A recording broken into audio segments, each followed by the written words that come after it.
आप सभी लोगों का स्वागत है। पीछे आप देख रहे होंगे क्या लिखा हुआ है, 50 का डोज, है ना।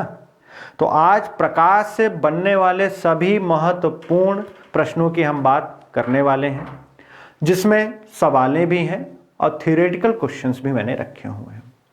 अभी जो 100 का धमाका चल रही थी सीरीज, आपने देखा था, उसमें मैंने 100 क्वेश्चन फिजिक्स के कराए हुए थे। तो अब जो है यहाँ पर हम थोड़ा सा उसको और आगे लेकर के चल रहे हैं। क्वेश्चंस रिपीट एक भी नहीं होंगे इसमें, ठीक है। सब नए क्वेश्चंस हैं, पूरे केवल और केवल किस टॉपिक के हैं? प्रकाश के हैं। केवल और केवल किस टॉपिक के हैं मेरे भैया? प्रकाश के हैं। क्लियर है बात? चलिए आए शुरू हो जाइए। सब लोग को बता दीजिए कि आज इस तरह की क्लास है ना। लाइट मैंने पढ़ाया है, प्रकाश जितना अच्छे से पढ़ा सकता था उतना अच्छे से मैंने आपको पढ़ाया है। जिन लोगों ने ना देखा हो अब उनको मैं कुछ नहीं बोलूँगा, जिन लोगों ने देखा होगा उन लोग को मालूम है कि क्या पढ़ाया है मैंने, क्या मैंने कंटेंट दिया हुआ है, ठीक है। उस पर व्यूज़ भी ज़्यादा हुए नहीं है तो मुझे उससे फ़र्क नहीं पड़ता है, ठीक है। इस पर भी पढ़े ना पढ़े उससे भी मुझे कुछ फ़र्क नहीं पड़ता है, ठीक है। जिन बच्चों को जो तैयारी कर रहे हैं सिर्फ उनकी बात कर रहे हैं। चलिए आइए सेशन अपना स्टार्ट करते हैं। सवालें आपके सामने दिख रही हैं। अच्छा, उससे पहले एक रिमाइंडर कि आप कलम और कॉपी लेकर के बैठिए, क्योंकि आगे जो सवालें हैं वो हल करनी पड़ेंगी आपको। बिना हल किए हुए नहीं आएंगे। मैं आपको समय दूंगा, ऐसा नहीं कि मैं समय नहीं दूंगा। बिना समय दिए हुए काम नहीं होगा, हबड़ हबड़ नहीं करेंगे हम, ठीक है। चलिए आइए शुरू करते हैं। क्लियर? जिन लोगों ने ऐप वगैरह ना डाउनलोड किया वो कर लें, उनको फायदा ही रहेगा, कुछ ना कुछ फीचर्स मिलते रहेंगे आपको। देखिए आपको दिख रहा है क्या है सवाल, जरा देखिए। दो सवालें आपके स्क्रीन पर है मेरे भैया। निम्न में से किस माध्यम का अपवर्तनांक सबसे कम है? निम्न में से किस माध्यम का अपवर्तनांक सबसे कम है? ऑप्शंस हैं पेट्रोल, तेल, हवा, हीरा। और इसके बाद डैश, मतलब किस कारण आकाश में तारा टिमटिमाता हुआ दिखाई देता है। ये आपके दो चीजें हैं, ठीक है। ये दो चीजें हैं, तो इनका जल्दी जल्दी कमेंट सेक्शन में आंसर करिए। जल्दी जल्दी कमेंट सेक्शन में। थ्योरेटिकल सवाल हैं, आगे न्यूमेरिकल्स भी हैं, तो आप कृपा करके जल्दी जल्दी पहले इनको हल करिए, फिर हम आगे चलते हैं। क्लियर है? चलिए स्टार्ट करिए, शुरू करिए। सब लोग कमेंट सेक्शन में आंसर करना स्टार्ट कर दीजिए।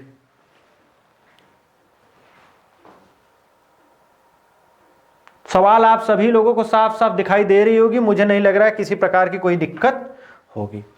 तो किस माध्यम का अपवर्तनांक सबसे कम है? अपवर्तनांक का मतलब है मेरे भैया, अंग्रेजी वाले देख लें, उसको रिफ्रैक्टिव इंडेक्स कहा जाता है। क्या कहा जाता है? Refractive index. समझाने वाला मैं यहां बहुत ज्यादा नहीं हूं, क्योंकि मैंने पूरा प्रकाश पढ़ाया हुआ है, ठीक है। पागल तो हूं नहीं ना कि हर जगह रोज वही चिल्लाऊंगा। तो सबसे कम किसका है अपवर्तनांक? कौन सबसे कम क्या काम करेगा? उसको डेविएट करेगा लाइट को, तो हवा। सबसे कम अपवर्तनांक किसका है? हवा का है। पेट्रोल का ज्यादा होगा, तेल का ज्यादा होगा, हीरा का ज्यादा होगा, क्योंकि जितना गाढ़ापन ज्यादा होता जाएगा अपवर्तनांक उतना बढ़ता जाएगा। तो इसका आंसर हवा है। जितने लोगों ने सी आंसर किया है वो सब एकदम करेक्ट है। और किस कारण आकाश में तारा टिमटिमाता हुआ दिखाई देता है?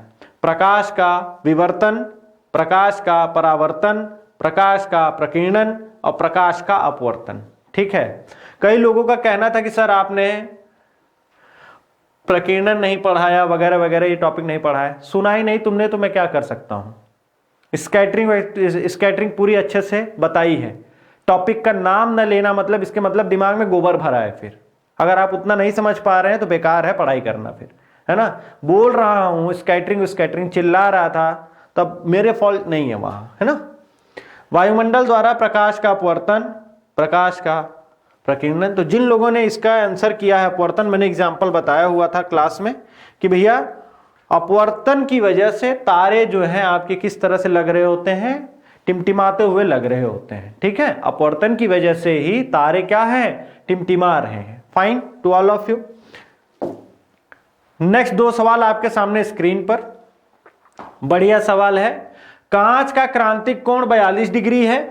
कांच का क्रांतिक कोण 42 डिग्री है। कांच से हवा में जाती हुई प्रकाश किरण का क्या होगा जब वह 44 डिग्री के कोण पर आपतित हो? ठीक है, 44 डिग्री के कोण पर आपतित हो तो उस प्रकाश का क्या होगा? जो किरण जा रही है 44 डिग्री के कोण पर आपतित हो। क्रांतिक कोण दिया हुआ है, क्रिटिकल एंगल बोला जाता है इसको। क्रिटिकल एंगल क्या है बोला जाता है, क्रिटिकल एंगल कांच का 42 डिग्री दिया हुआ है। ठीक है, तो जरा सब लोग आंसर करिए। नेक्स्ट सवाल है, दूरदृष्टि दोष से पीड़ित व्यक्ति के नेत्र में किसी वस्तु का इमेज कहां पर बनता है, यह आपको बताना है। रेटिना पर, कार्निया पर, रेटिना के पीछे, रेटिना के आगे। जो लोग किसी अच्छे एग्जाम की तैयारी कर रहे हो, यह सेशन उन्हीं के लिए है। एक बच्ची पूछ रही थी, सर आप मेरे कमेंट सेक्शन का जवाब नहीं देते हैं, मतलब कमेंट्स का जवाब नहीं देते हो। मैंने जवाब दिया हुआ है, मैंने जवाब दिया हुआ है भैया, आप देखिए अपना ना खोल करके, कमेंट सेक्शन खोल करके देखिए, आपको मिलेगा। मैंने बोला हुआ है, उसका यह सवाल था कि क्या मेडिकल के लिए इंपॉर्टेंट है, मेडिकल एंट्रेंस के लिए? जी नहीं है, मेडिकल एंट्रेंस के लिए इंपॉर्टेंट नहीं है, मैं झूठ नहीं बोलूंगा। ये वनडे एग्जाम्स वगैरह है जिसमें जनरल साइंस की बात की है, वहां डीप साइंस आती है, 11th 12th की साइंस आती है। चलिए जल्दी से आंसर करिए। तो पहले का जरा देखिए, कांच का क्रांतिक कोण कितना है मेरे भैया? 42 डिग्री है। अब उससे ज्यादा एंगल हो जा रहा है, मैंने आपको बताया है, अगर क्रांतिक कोण से ज्यादा एंगल होने लग रहा है तो पूर्ण आंतरिक परावर्तन होने लगेगा, या पूर्ण आंतरिक परावर्तन की शुरुआत हो जाएगी। तो जैसे मान लीजिए ये ऐसे है ना, तो अब यहां से अगर ये जा रही है ऐसे, तो ये बाहर की बजाय इसी रास्ते को फॉलो कर जाएगी, इसके ऊपर चलने लगेगी। ठीक है, तो स्पर्श कांच एवं हवा को पृथक करने वाली सतह, यहां पर एयर है और ये रहा ग्लास, इनको अलग करने वाली यही लाइन है आपकी, इसी के ऊपर चलने लगेगी। ठीक है, यहीं पर TIR की शुरुआत होती है। जिन लोगों ने देखा होगा पुराना, उनको समझ में आ रहा होगा। ठीक है, आगे जरा देखिए, ये वाला सवाल जरा देखिए। दूरदृष्टि दोष, दूरदृष्टि दोष में मैंने बताया हुआ है, जब पिछला 100 का धमाका चल रहा था तो मैंने गला फाड़ फाड़ के चिल्लाया है, निकट दृष्टि दोष बहुत अच्छे से समझाया था उन्हीं लेक्चर्स में, और दूरदृष्टि दोष भी समझाया था। ठीक है, तो दूरदृष्टि दोष में क्या हो रहा था, रेटिना के पीछे बनती है इमेज। जितने लोग सी आंसर कर रहे हो एकदम सही है, रेटिना के पीछे बनती है, और रेटिना के आगे फोटो बन रही होती है, वह बनती है आपकी किसमें? वह बनती है मायोपिया में, निकट दृष्टि दोष में। फाइन। नेक्स्ट, प्रकाशिक तंतु किस सिद्धांत पर कार्य करता है? और प्रकाश एक अनुप्रस्थ तरंग है, साबित करती हुई एकमात्र घटना कौन सी है? प्रकाश अनुप्रस्थ तरंग है, इसको कौन साबित करता है, नीचे वाली सवाल है। और ऑप्टिकल फाइबर, ऑप्टिकल फाइबर जो अंग्रेजी वाले हैं सुनते रहो मेरे भैया, मैं दोनों भाषाएं इसलिए बोलता रहता हूं। ऑप्टिकल फाइबर किस प्रिंसिपल पर कार्य कर रहा होता है, जरा एक्सप्लेन करिए आप। ठीक है, एक्सप्लेन करते रहिए। अच्छा, बहुत से लोगों ने न्यू ईयर का मैसेज भेजा हुआ था, आप सभी लोगों को नव वर्ष की ढेरों शुभकामनाएं। एक्चुअली मैं चाहता तो सबका एक एक करके जवाब दे सकता था, लेकिन इतने ज्यादा मैसेजेस थे कि यार मैं क्या बोलूं, इसलिए मैं आप सभी लोगों को मैं यहीं पर तहे दिल से नए साल की मुबारकबाद दिए देता हूं। ठीक है, हालांकि सब ढकोसला है, लेकिन फिर भी बहुत बहुत बधाई आप सभी को।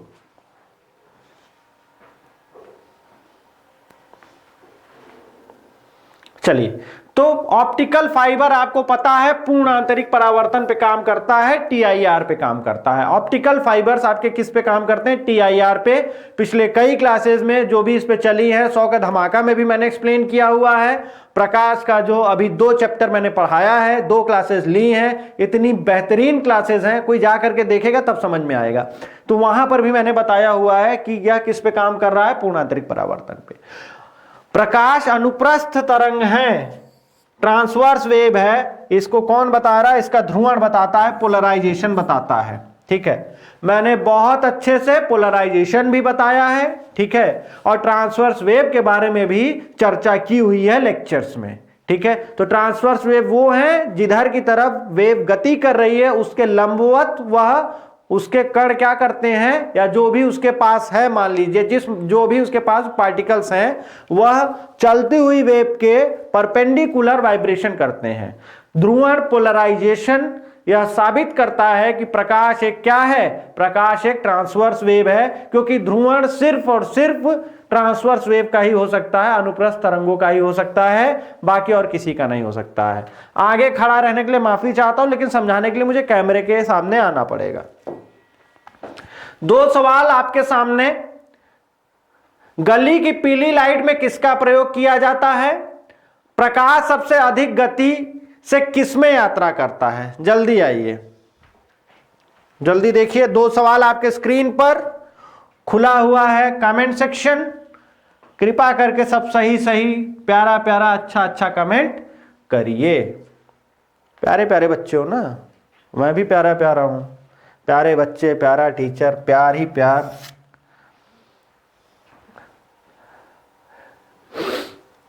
अब नफरत करने वाले भी बहुत है, क्या करोगे।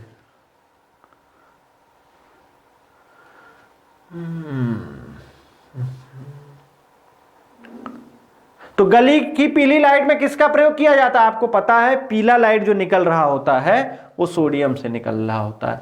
और याद रखिएगा जो ये नियॉन है ना, नियॉन, नियॉन वाले से जो है हल्की हरी कलर का प्रकाश निकलता है, हल्का हरे रंग का प्रकाश निकलता है। ऐसे याद रखिएगा आप फ्यूचर के लिए कि जो नियॉन वाली लाइट्स होती हैं यार, ठीक है, उसमें क्या निकलता है, हल्का हरे रंग का प्रकाश निकलता है, ठीक है, हल्का हरे रंग का निकलता है। हालांकि आजकल और मॉडिफाई हो चुका है, लेकिन आप थोड़ा सा उसको याद रखिएगा। और प्रकाश सबसे अधिक गति किसमें करता है, जिसका क्या होगा, अपवर्तनांक सबसे कम होगा उसमें ज्यादा, जो सबसे कम गाढ़ा होगा। तो निर्वात में तो कुछ है ही नहीं एक तरीके से, कांच, वायु, पानी, ठीक है, तो निर्वात में सबसे ज्यादा गति करेगा, निर्वात में सबसे तेज गति करेगा प्रकाश। यहां तक तो ठीक है। नेक्स्ट दो सवाल आपके स्क्रीन पर, जल की बूंदों से इंद्रधनुष बनता है, होकर इंद्रधनुष बनता है, मतलब क्या क्या हो रहा है उस लाइट की किरण के साथ, तब जाकर के इंद्रधनुष बनता है, यह सवाल है। और एक विकार जिसमें एक व्यक्ति दूर की वस्तु को स्पष्ट रूप से नहीं देख सकता है, उसे क्या कहा जाता है, ठीक है।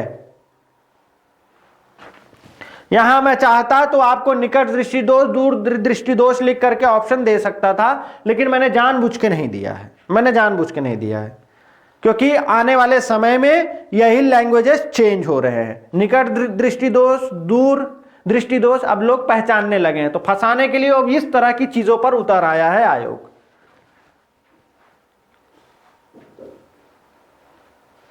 जल्दी आंसर करिए, क्योंकि अभी सवालों का सेक्शन है भैया, उसमें समय लग जाएगा। जल्दी जल्दी आंसर करिए सब लोग।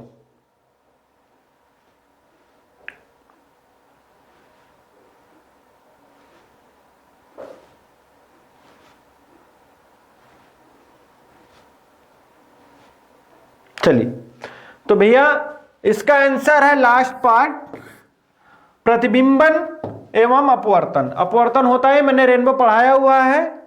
प्रतिबिंबन का यहां मतलब आप ऐसे समझ सकते हैं, रिफ्लेक्शन ऑफ लाइट, तो वहां पर रिफ्लेक्शन भी एक तरीके से होता है अंदर, तो उसको याद रखिएगा। एक विकार जिसमें एक व्यक्ति दूर की वस्तु को स्पष्ट रूप से नहीं देख सकता है, इसका मतलब वह मायोपिया है। मायोपिया मतलब निकट दृष्टि दोष। निकट दृष्टि दोष में एक व्यक्ति निकट की वस्तुओं को स्पष्ट रूप से देख पाता है, परंतु दूर की वस्तुओं को स्पष्ट रूप से नहीं देख पाता है। मैंने आंख नहीं पढ़ाई हुई है, लेकिन आंख के सारे सवाल मैं करा चुका हूं, तो आंख मुझे पढ़ाने की जरूरत ही नहीं थी मेरे भाई। मैंने सब कुछ आंख वाला चीज आपको, वो 100 का धमाका जो चल रहा था उसमें तकरीबन हर एक तरीके के सवाल मैंने करा दिए थे। अब वहां भी नहीं समझ में आया, जिन लोगों ने उसको नहीं देखा है फिजिक्स का सेक्शन जाकर के देखिए, 100 क्वेश्चन मैंने कराए हुए हैं। जो लोग नए हैं उसको प्लीज जाकर के देखिए, पड़ा हुआ है यूट्यूब पर, स्टडी 91 के प्लेलिस्ट पे पड़ी हुई है चीजें। नेक्स्ट दो सवाल, टिंडल प्रभाव, एक्चुअली टिंडल इफेक्ट होता है, TYN, टिंडल इफेक्ट, ठीक है, टिंडल इफेक्ट।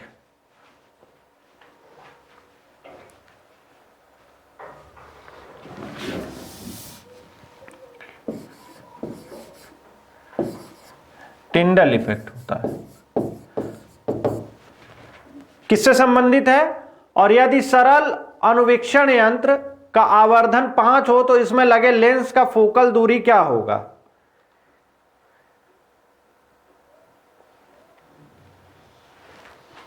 जल्दी आंसर करिए सब लोग, जल्दी जल्दी आंसर करिए मेरे भाई।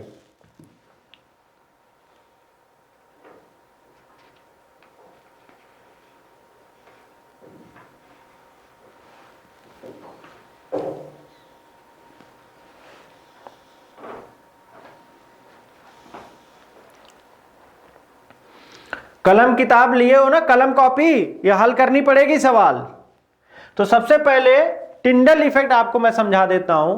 घर का रोशनदान देख रहे हो ना, जो लाइट आ रही होती है, धूल वगैरह के कण आपको साफ साफ दिख रहे होते हो, जो उससे छनती हुई लाइट आ रही होती है, या जंगल के बीच में से सूर्य का प्रकाश किस तरह से पास हो रहा होता है, आप समझ रहे हैं मैं क्या कहने का प्रयास कर रहा हूं। उसी प्रभाव को टिंडल इफेक्ट कहा जाता है। तो वह प्रकाश का क्या होता है, प्रकीर्णन, स्कैटरिंग की वजह से होता है, फैलाव की वजह से होता है, स्कैटरिंग ऑफ लाइट। किसकी वजह से होता है, स्कैटरिंग ऑफ लाइट की वजह से होता है। इसके बाद वाला सवाल सब लोग करके बताइए, ठीक है। देखिए, अगर एक माइक्रोस्कोप है, सिंपल माइक्रोस्कोप है, आवर्धन का मतलब होता है मैग्निफिकेशन, आवर्धन का मतलब होता है मैग्निफिकेशन, ठीक है। मैग्निफिकेशन दिया हुआ है 5, ठीक है। और लेंस का फोकस दूरी आपसे पूछा हुआ एफ बराबर क्या होगा। तो याद रखिएगा एक फॉर्मूला ऐसे याद रखना आप, ठीक है।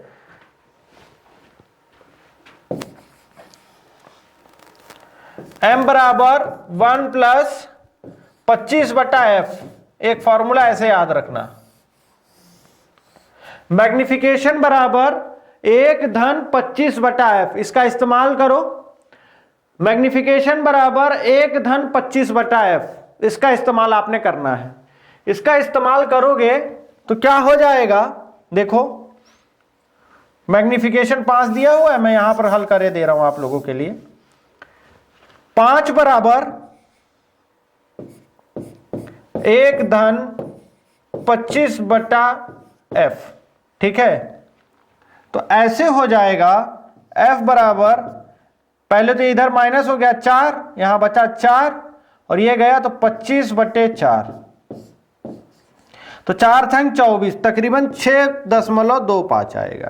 क्लियर है, क्या बात समझ में आई। तो यह फॉर्मूला याद रखिएगा आप, मैग्निफिकेशन बराबर 1 प्लस 25/f। इसके और भी फॉर्मूले होते हैं, वो अभी आगे 1-2 और आ जाएंगे, ठीक है।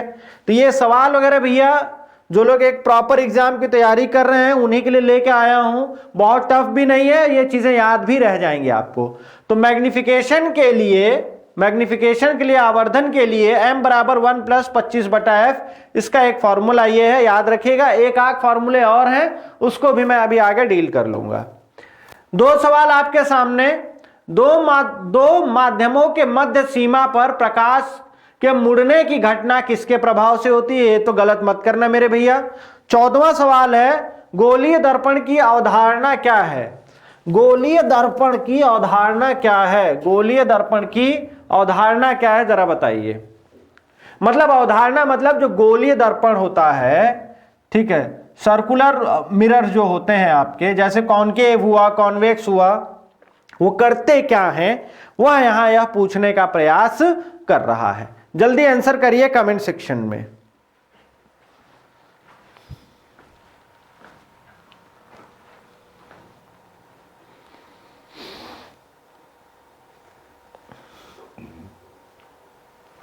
तो भैया जब एक माध्यम से दूसरे मुड़ने की बात कही है, मुड़ने वाला काम कहां होता है, अपवर्तन में होता है। अपवर्तन का मतलब होता है रिफ्रैक्शन, अपवर्तन का मतलब होता है रिफ्रैक्शन, क्लास में मैंने डील किया हुआ है। अब ये कोई मत कह देना कि सर पहले टॉपिक पढ़ाइए फिर ये कराइए, मुझे आ जाएगी गुस्सा, वो भी बहुत तेज, ठीक है। मैं बैठा हुआ हूं घर पे, वहीं कहीं कुछ कमेंट में मैं जरूर मेंशन कर दूंगा, जा करके पहले देखिए, इसके बाद मुझसे बहस करेंगे तो ज्यादा रहेगा, अच्छी डिबेट होगी फिर उस बात पर, ठीक है। गोलीय दर्पण, दर्पणों का क्या काम है, प्रकाश का परावर्तन करना, बस जाहिर सी बात है, प्रकाश का परावर्तन करना ही तो इनका काम है। तो इसका आंसर क्या हो जाएगा, प्रकाश का परावर्तन, reflection of light, reflection of light. चलिए आगे आता हूं। सवालों की क्वालिटी बहुत बढ़िया है, कोई परेशानी नहीं है। निम्न में से किसमें अवतल दर्पण का प्रयोग नहीं होता है, इस बात पर निगाह गड़ा के रखिएगा। और श्वेत प्रकाश के निम्न में से किस रंग की तरंगदैर्ध्य उच्चतम होती है, वेवलेंथ हाईएस्ट होती है, जो आपकी व्हाइट लाइट में 7 रंग मौजूद होते हैं उनमें से, जल्दी आंसर करिए, आंसर करिए सब लोग। कमेंट सेक्शन खुला हुआ है मेरे भैया, तो जल्दी जल्दी आंसर करोगे तो सबके लिए फायदा रहेगा।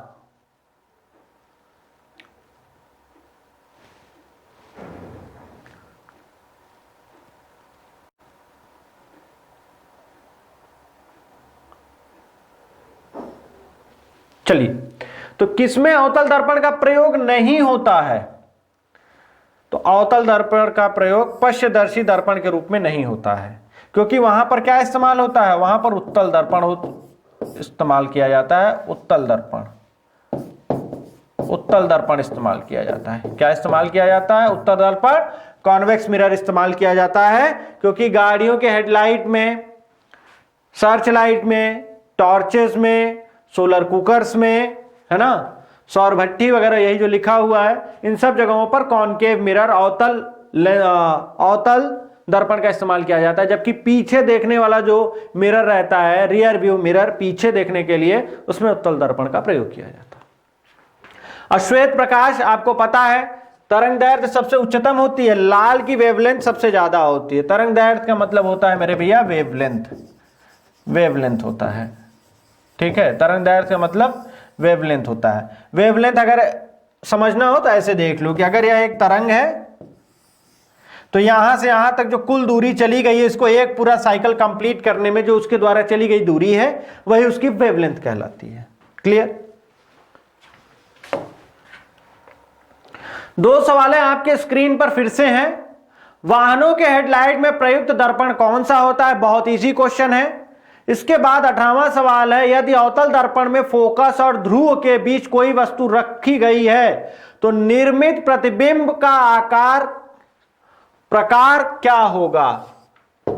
ये तो बता लेना भैया, बहुत मेहनत से मैंने वो क्लास पढ़ाई हुई है। जितने लोगों ने क्लास की है मैं उनकी बात कर रहा हूं, जिन्होंने नहीं की है वो भी आंसर करें, ठीक है, वो भी आंसर करें। लेकिन जिन लोगों ने करी हुई है, मेरी उनसे खासी उम्मीद जुड़ी हुई है यार, तो कम से कम आप तो इसका सही जवाब दीजिए।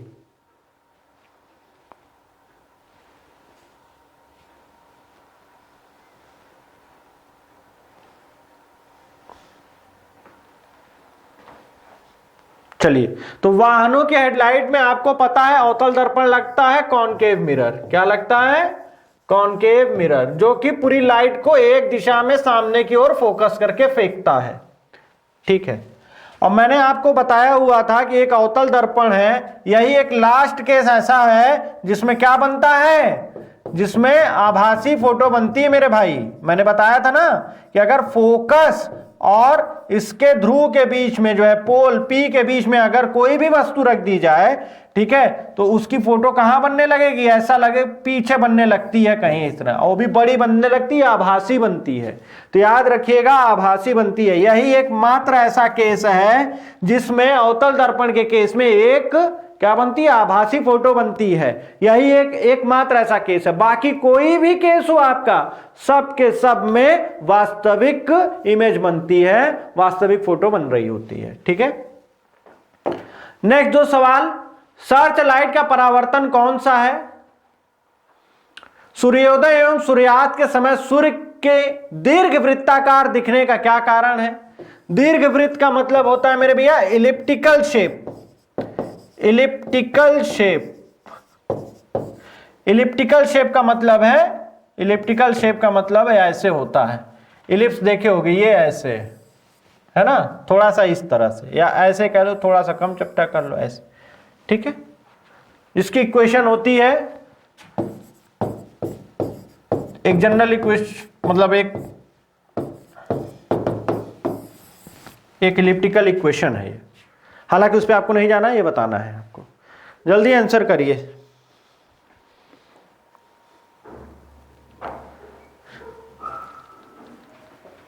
तो सर्च लाइट में भैया अवतल दर्पण, किसी को दिक्कत नहीं होनी चाहिए इसमें, तो ठीक है, इसमें तो किसी को कोई प्रॉब्लम नहीं होनी चाहिए, है ना। इसमें किसी को कोई किसी प्रकार की दिक्कत नहीं होनी चाहिए, कई बार सवाल आ चुका।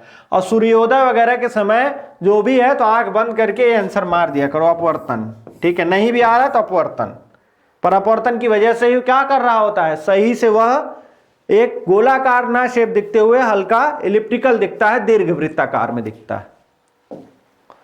दो सवाल है आपके सामने स्क्रीन पर। वाहनों में अपनी व्यापक दृष्टि क्षेत्र के लिए कौन सा दर्पण पीछे देखने के लिए रूप में इस्तेमाल किया जाता है? देखिए उसी तरह की सवाल घूम फिर रही हैं। और पानी से भरे एक गिलास में रखा गया नींबू गिलास की बगल में देखने पर इसके वास्तविक आकार से बड़ा प्रतीत होता है, इसका क्या कारण है? प्रकाश का आंतरिक परावर्तन, प्रकाश का विवर्तन, प्रकाश का परावर्तन, प्रकाश का अपवर्तन। जल्दी आंसर करके बताइए मेरे भैया।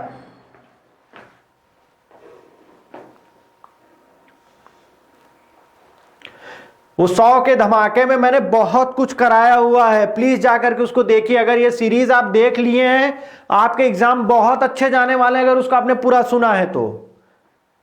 मैंने आपको प्रॉमिस किया हुआ है तो कुछ सोच समझ के ही किया है, ठीक है।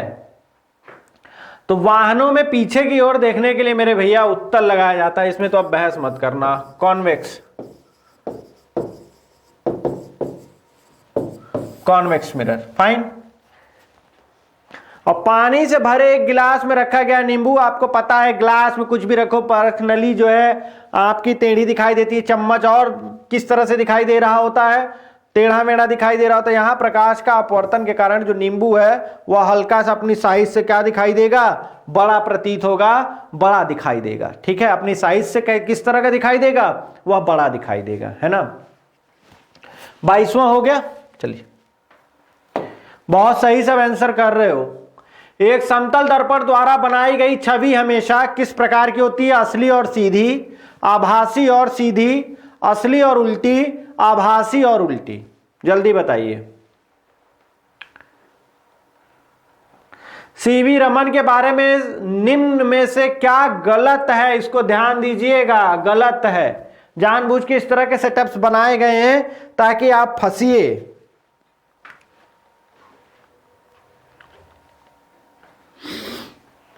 आंसर करो भैया।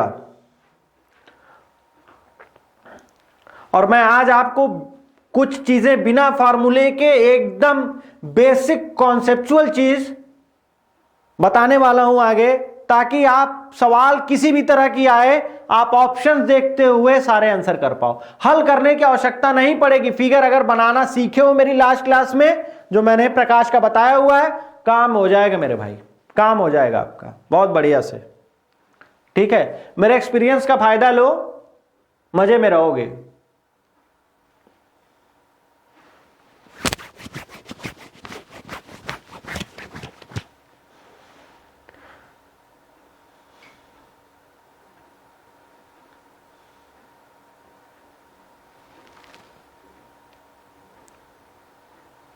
मुझे व्यूज वगैरह की लालच नहीं है यार, बस मैं ये चाह रहा हूं कि जो चीजें मैं डिलीवर कर रहा हूं ये लगे कि यार वो मैं सही लोगों को कर रहा हूं, बस इतना सा मेरा वो रहता है। जैसे क्या रहता है ना, गलत ज्ञान जो है गलत हाथों में नहीं जाना चाहिए। मैं चाह रहा हूं ज्यादातर लोगों के पास पहुंचे जो कि सही है ना। चलिए, एक समतल दर्पण द्वारा बनाई गई छवि हमेशा याद रखिएगा आभासी होती है, आभासी होती है और सीधी बनती है, रियल इमेज नहीं बनती है। आप जो सामने फोटो खड़े होकर के देख रहे हैं, ठीक है, वह आभासी बनती है, आभासी बनती है, रियल नहीं बनती है, ठीक है। वह रियल नहीं बनती, आभासी बनती है। हाँ सीधी बनती है, सीधी बनती है, यह सही है। नीचे जरा देखिए क्या सवाल है। सीवी रमन नाइटहुड की उपाधि दी गई थी क्या? नहीं, इसका मतलब गलत यही है, रविन्द्रनाथ टैगोर जी को दी गई थी, बाकी सब सही है। उन्हें 1954 में भारत रत्न से क्या किया गया? सम्मानित किया गया। 1930 में नोबेल पुरस्कार प्राप्त किया और उनका जन्म 1988 में हुआ। तो देखिए इनके बारे में और चीजें भी आ गई, तो याद रखिएगा इनको, ठीक है। नेक्स्ट दो सवाल।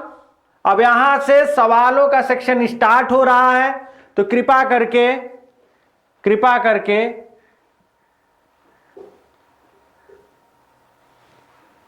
कलम कॉपी निकाले रहिएगा। मैं समय दूंगा, बिल्कुल समय दूंगा। दो सवाल दिख रहे हैं, जल्दी जल्दी करिए।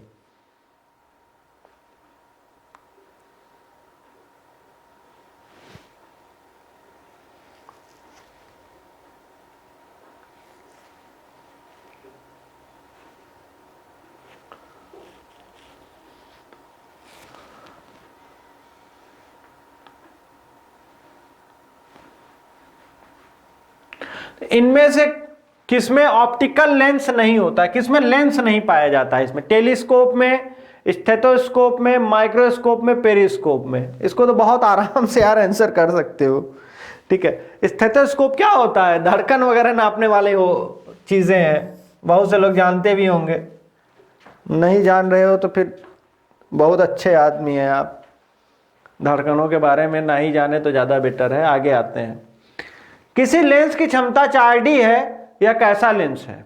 ठीक है, अब बातें इस तरह से मैं कर देता हूं बीच में, ताकि आप लोग जो है थोड़ा सा कुछ चीजें देखिए, लाइफ में बड़ी इंटरेस्टिंग चलनी चाहिए, है ना, वरना फिर लाइफ का मजा नहीं आ जाता है कि मतलब एक कशमकश रहनी चाहिए। हाँ चल रहा है यार, लड़ाई झगड़ा वगैरह वगैरह, रूठना मनाना वगैरह, मतलब एक बना रहना चाहिए, वरना लाइफ में इंटरेस्ट खत्म हो जाता है। ठीक है, कि एक काम बोरियत है, अब इससे क्या रहेगा? सोचते रहोगे, विचारते रहोगे, सही करने का प्रयास करोगे, वो चीज सही नहीं हो रही है, सामने वाला एकदम नरक किया हुआ है ना, दोनों तरफ से, चाहे किधर से भी हो।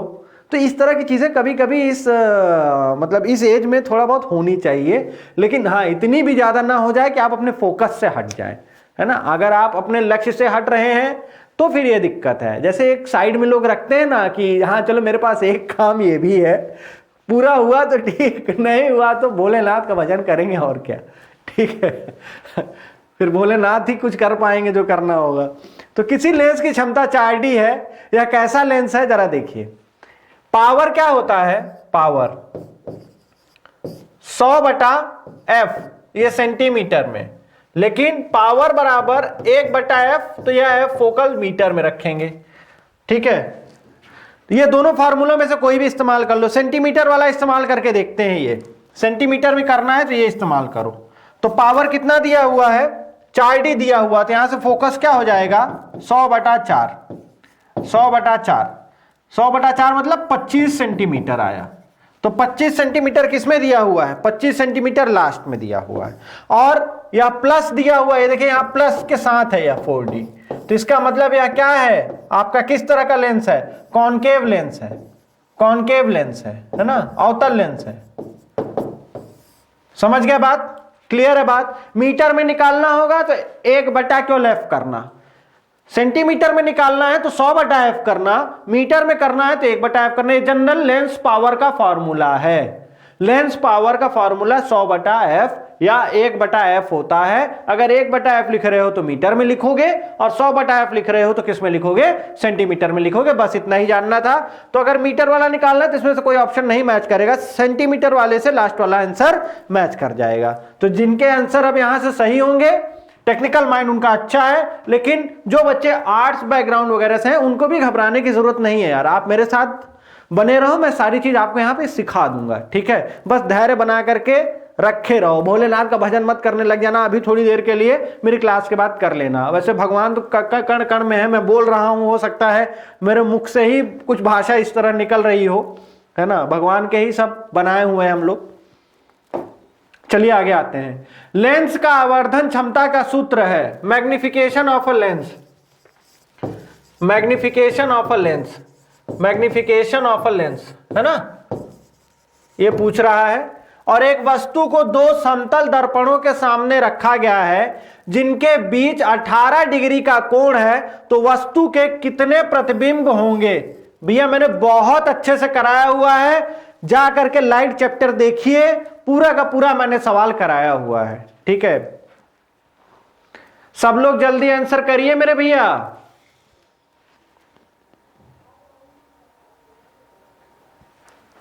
जल्दी आंसर करिए सब लोग।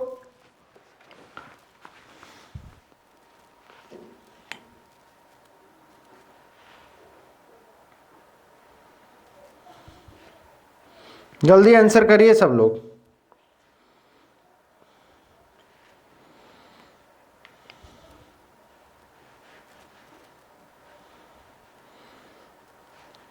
निकालिए, मैं समय इसीलिए दिया हुआ हूं ताकि आप जो है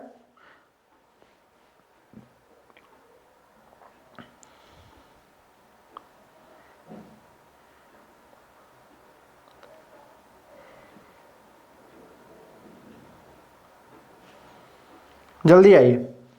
तो याद रखिएगा यार, देखिए मैग्निफिकेशन के मैंने आपको अभी थोड़ी देर पहले एक सूत्र बताया था, m is equal to 1 plus 25/f। एक तो ये सूत्र बताया था, एक और होता है m is equal to v/u। v/u का मतलब है, v है इमेज की बनने वाली दूरी, कहां पर बन रही है इमेज, और यह क्या है, u क्या है, कहां पर रखी गई है। ठीक है ना, तो इमेज डिस्टेंस है यह, और नीचे वाली क्या है, ऑब्जेक्ट डिस्टेंस होती है। ठीक है, एक और फॉर्मूला होता है h1/h2, ऐसे कर लो, है ना, मतलब कि ऊंचाई कितनी है, कौन कितना बड़ा बना है, साइज क्या है, इमेज की साइज बटा ऑब्जेक्ट की साइज, यह भी इस्तेमाल किया जाता है। तो इसके लिए आंसर हो जाएगा v/u। ठीक है, मैग्निफिकेशन बराबर v/u, या ये वाला फॉर्मूला भी इस्तेमाल किया जाता है। और कितना भैया कोण, देखिए 2 दर्पण इस तरह से रखे हुए हैं, जो लोग नए हो देख लें, मैंने बताया हुआ था हालांकि लास्ट क्लास में। अगर इनके बीच का कोण थीटा है तो जो कुल इमेज बनेंगी वह 360/थीटा -1 इस फॉर्मूले से निकलेंगी। बस इसके अलावा और ज्यादा कुछ फार्मूलों आपको देखने की जरूरत नहीं है, आपके लेवल पे इतने ही सफिशिएंट है चीजें। तो 360/18 -1, तो ये कितना आएगा भैया, 18 दूना 36, 20 में से 1 गए 19, इसका आंसर आएगा 19। ठीक है, इसका आंसर क्या आ जाएगा, 19। तो 28वें का आंसर है मेरे भाई 19। क्लियर। चलिए, जिन लोगों ने ये आंसर किया है बहुत बहुत धन्यवाद आप लोगों का, इसका मतलब लेक्चर्स देखे हुए हो या उनको मालूम है चीजें। अवतल दर्पण के फोकस बिंदु तथा वक्रता केंद्र के मध्य रेखा वस्तु का प्रतिबिंब क्या होगा। निर्वात में प्रकाश का वेग इतना है, 1.5 अपवर्तनांक वाले माध्यम से 2000 किलोमीटर गुजारने में प्रकाश द्वारा लिया गया समय क्या होगा। बहुत अच्छा सवाल है।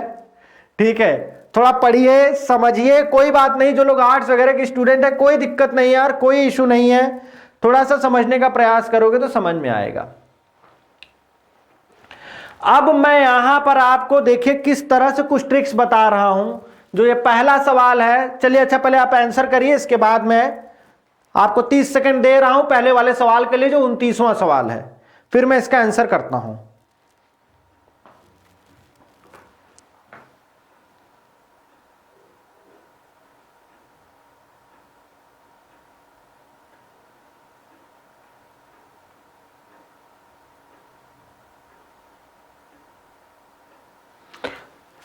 चलिए देखिए, ये रहा अवतल दर्पण, कुछ नहीं, एक फिगर ये देखिए बस, आप लोग मजा आ जाएगा, देख लो बस इसको, ये तरीका देख लो बस। देखो कहां कह रहा है, अवतल दर्पण है, फोकस बिंदु तथा वक्रता केंद्र मतलब सेंटर ऑफ कर्वेचर, ये रहा C और ये रहा F फोकस, ये रहा C, ये रहा फोकस, मध्य रखी गई है, मतलब कोई वस्तु कहां रखी गई है मेरे भैया, यहां रखी गई है। जिन लोगों ने मेरे लेक्चर्स देखे होंगे उनको समझ में आ गया होगा फोटो कहां बनेगी। कुछ नहीं करना है, 2 किरण दौड़ाइए, यहीं रखी हुई है, 2 किरण दौड़ाइए। किरण मतलब भैया किरण को मत दौड़ाइए, किरण का मतलब है यहां की रे को दौड़ाइए, कोई किरण को मत दौड़ाने लगना, नाम भी हो सकता है किसी का। ये देखिए, ये सीधी एक दौड़ाइए, वो टकरा करके कहां से ले आइए, फोकस से, जो इसका रूल मैंने बताया था। दूसरी रे कहां से दौड़ाइए, वो भी यहीं से दौड़ाइए, कहां से, फोकस से, और उसको इधर ले आइए टकरा करके। ठीक है, कहां ले आइए, थोड़ा सा और इसको सही करने का प्रयास करता हूं, रुकिए।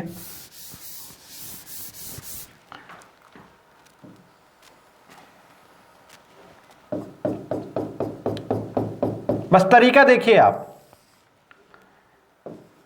ये रहा फोकस, ये रहा C, इसके मध्य में रखी है। ठीक है, मध्य में रखी है तो थोड़ा मध्य में ही रखता हूं।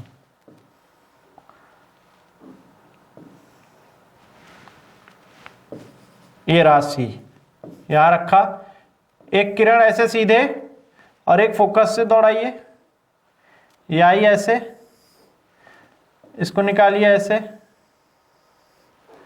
कहां बन रही है, कहां बन रही है, C के पहले, उल्टी बन रही है सी के पहले। और आपको मैंने बता रखा है कि अवतल दर्पण के केस में हर एक फोटो वास्तविक बनती है, एक केस को छोड़ करके, जब वह यहां पर रखी हो, कोई वस्तु यहां पर रखी हो सी और पी के बीच में, एफ और पी के बीच में, तो फोटो आप कहां बनेगी? सी के पहले बनेगी। ठीक है, तो वास्तविक बनेगी, पहली बात तो देखिए वास्तविक बनेगी, उल्टी बनेगी, और देखिए पहले वाले से बड़ी बनेगी कि छोटी? पहले वाले से आपको ये बड़ी दिख रही होगी, तो याद रखिएगा वास्तविक बनेगी, उल्टी बनेगी, और वस्तु से क्या बनेगी? बड़ी बनेगी। तो इसका आंसर क्या हो जाएगा? सी। वास्तविक बनेगी, उल्टी बनेगी, और वस्तु से बड़ा बनेगा जो वहां पे रखे हुए। क्या यहां बात समझ में आई? इसका रूल ही यही है, कुछ आपको इधर उधर याद करने की जरूरत नहीं है। केसेस दो तो किरण दौड़ाइए, एक ऐसे सीधे, एक ऐसे फोकस से, एक टकरा करके वापस किधर ले आइए? फोकस पे, बस रेखाएं सीधी रखिएगा। एक फोकस से इधर टकरा करके सीधे ले आइए, वो उसको भी सीधी रखिएगा, बस जहां पे ये दोनों मिल जाए वहीं पर फोटो बन जाएगी, और आपको अपने आप समझ में आ जाएगा कि बड़ी बन रही है कि छोटी बन रही है। और आपको मैंने ये ट्रिक बताई रखी है कि एक केस को छोड़ करके बाकी सभी में क्या बन रही है? वास्तविक बन रही है। ठीक है, तो इसका आंसर क्या हो जाएगा? सी। ये भैया क्वेश्चन, इसको तो हल करना पड़ेगा अपने लोगों को। तो क्या करें भैया? तो निर्वात में चलिए जरा देख लेते हैं यार। ये बताओ रिफ्रैक्टिव इंडेक्स बराबर क्या फॉर्मूला होता है? 3 × 10⁸, मतलब प्रकाश की चाल निर्वात में बटा प्रकाश की चाल माध्यम में। तो प्रकाश की चाल यहां माध्यम में लिख लेते हैं, तो इसको मैं Vm लिख ले रहा हूं, वेलोसिटी मीडियम, मतलब वेग माध्यम में। ठीक है, तो यहां से Vm क्या आएगा जरा देखिए, Vm आ जाएगा आपका, Vm क्या आ जाएगा? 3 × 10⁸ बटा कितना है रिफ्रैक्टिव इंडेक्स, अपवर्तनांक 1.5 है, तो ये कट के आएगा 2 × 10⁸ मीटर प्रति सेकेंड। तो उस माध्यम में जो दूसरा वाला माध्यम है जिसका अपवर्तनांक 1.5 है, उसमें प्रकाश की चाल कितनी होगी? 2 × 10⁸ मीटर प्रति सेकेंड, यही होगी। अच्छा, चाल पता लग गई, और चाल बराबर क्या होता है? दूरी बटा समय। चाल बराबर क्या होता है? यहां लिख रहा हूं, चाल बराबर, ऐसे कर लो, चाल बराबर दूरी बटा समय। तो ये बताओ दूरी कितनी दी है? 2000। दूरी कितनी दी है? 2000, यही दी है ना। इसको मिटाऊं क्या? इसको मिटाऊं? थोड़ा जगह चाहिए मुझे। ठीक है, चलो यहां पे कर दे रहा हूं, एक नया पेज ले रहा हूं। ऐसे देख लो कि दूरी बटा समय है ना, दूरी बटा समय, और यहां पर आया है 2 × 10⁸, और दूरी दी है 2000 किलोमीटर, तो समय यहां से क्या हो जाएगा? टाइम।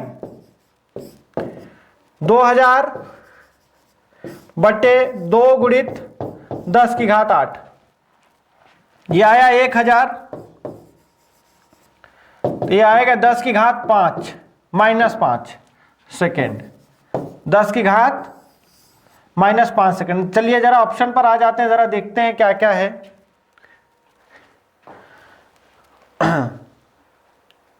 1/100 सेकेंड काटते हैं। अच्छा रुकिए, इसको काटा जाए। 1/1 2 3 4 5 ये आ रहा है।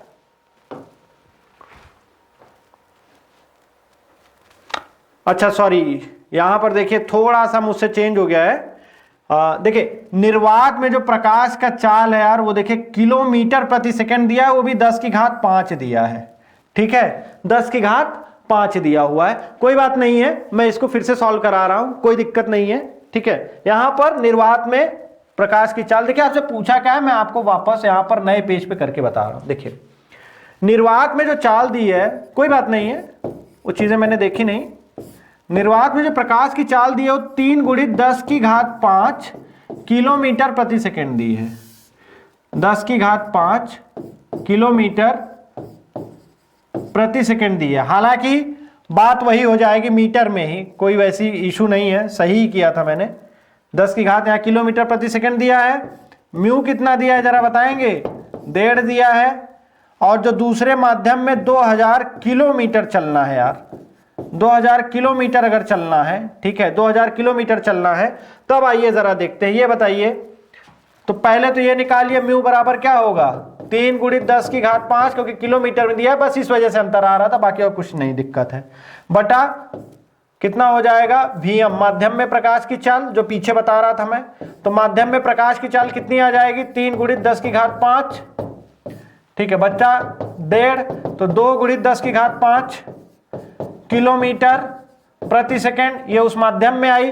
और आपको पता है चाल बराबर दूरी बटा समय, तो चाल बराबर क्या होता है, चाल बराबर दूरी बटा समय, तो दूरी दिया है 2000 बटा यहां समय निकालना है, आपने समय निकालना है तो क्या आएगा, ठीक है, आप लोग आंसर करते रहिए कमेंट सेक्शन में, मुझे कोई दिक्कत नहीं है। 2 × 10⁵, काटिए इसको जरा, 1000 ऊपर नीचे, 1 2 3 4 5, 3 शून्य यहां से काटिए, 3 शून्य तो 1/100 सेकेंड, क्या आएगा मेरे भाई, 1/100 सेकेंड।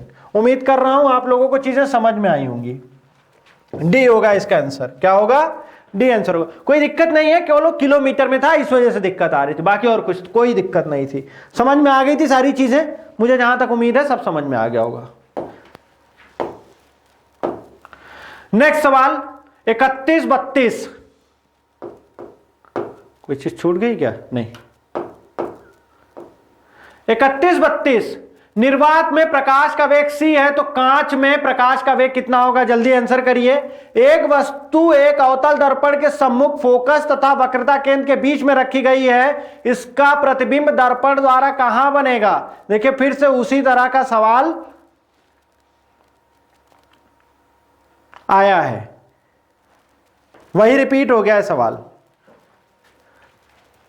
पहला सवाल ये करिए आप, मैं यहां पर एक फॉर्मूला लिखे दे रहा हूं, अपवर्तनांक बराबर प्रकाश का वेग, प्रकाश का निर्वात में वेग, ये फॉर्मूला होता है, मैंने पढ़ाया हुआ है, अब लोगों ने नहीं देखा है। प्रकाश का निर्वात में वेग और प्रकाश का माध्यम में वेग, ये होता है आपका अपवर्तनांक। क्या होता है मेरे भैया, अपवर्तनांक होता है, ठीक है। तो जरा देखिए, जितने लोग आंसर कर रहे हैं जल्दी कमेंट सेक्शन में आंसर करिए, हल कराना है, बड़े सवाल है ना। तो म्यू बराबर क्या हो जाएगा, c है, प्रकाश का वेग बोला है तो ऊपर यहां c हो गया, और माध्यम में प्रकाश का चाल क्या होगा, तो कांच है, मतलब यहां ग्लास लिख दे रहा हूं, तो ये हो जाएगा c बराबर, यहां से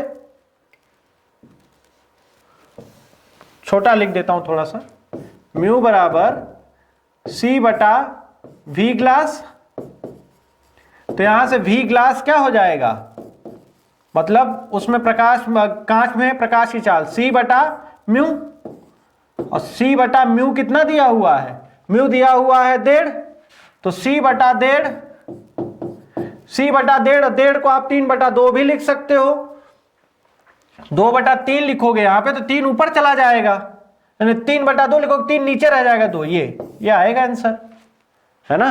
अरे भाई 1.5 को क्या लिख सकते हो, 3/2 लिख सकते हो कि नहीं 1.5 को, तो यहां जब 3 लिखोगे तो 3 नीचे रह जाएगा, 2 ऊपर चला जाएगा। और इसका आंसर आप देख ही लिए हैं, उल्टा बनेगा, वास्तविक बनेगा और बड़ा बनेगा। यही वाला केस था, ये वाला केस था, कहां रखे थे, ये राशि ये रहा है, यहां रखे थे मेरे भैया, तो यहां बन रही थी फोटो, बड़ी बन रही थी, ठीक है। कोई दिक्कत हो तो कमेंट सेक्शन में लिख के बताओ, अगर इसमें प्रॉब्लम आएगी तो मैं नेक्स्ट सेशन करा दूंगा, इसका कोई प्रॉब्लम नहीं है, ठीक है। क्योंकि कल मैं विद्युत के सवाल कराऊंगा, उसका लेक्चर ना लेने के बजाय मैं उसके सिर्फ और सिर्फ कल के दिन पूरा 50 क्वेश्चन का सेट कराऊंगा।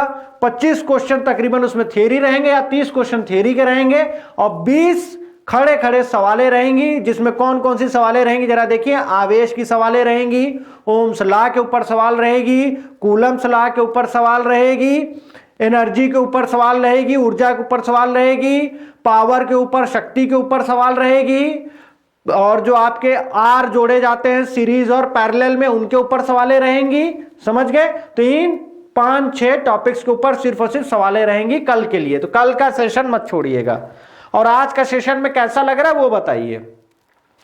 दो सवाल हैं आपके सामने। पानी एवं कांच के अपवर्तनांक क्रमशः क्या दिए हैं? ये दिए हैं मेरे भैया 4/3 और 3/2। तो पानी का कांच के अपेक्षा अपवर्तनांक कितना होगा? बहुत ही अच्छा, थोड़ा टफ सवाल है, थोड़ा सा टफ सवाल है, ठीक है। यदि एक सरल सूक्ष्मदर्शी की क्षमता 5D है तो इसकी फोकस दूरी क्या होगी, यह जरा बताइए। दोनों सवाल 34वां तो पहले करके आंसर करो, 33 जरा हल करके बताइए सब लोग। कोई बात नहीं है, क्लास लंबी चली जाएगी, कोई बात नहीं, लेकिन यहां के बाद आपको कहीं और कुछ देखने की आवश्यकता पड़ेगी ही नहीं, ना सवाल की ना थ्योरी की। थ्योरी ऑलरेडी मैं इतनी करा चुका हूं इसकी कि पूछो मत। जल्दी करो आंसर सब लोग।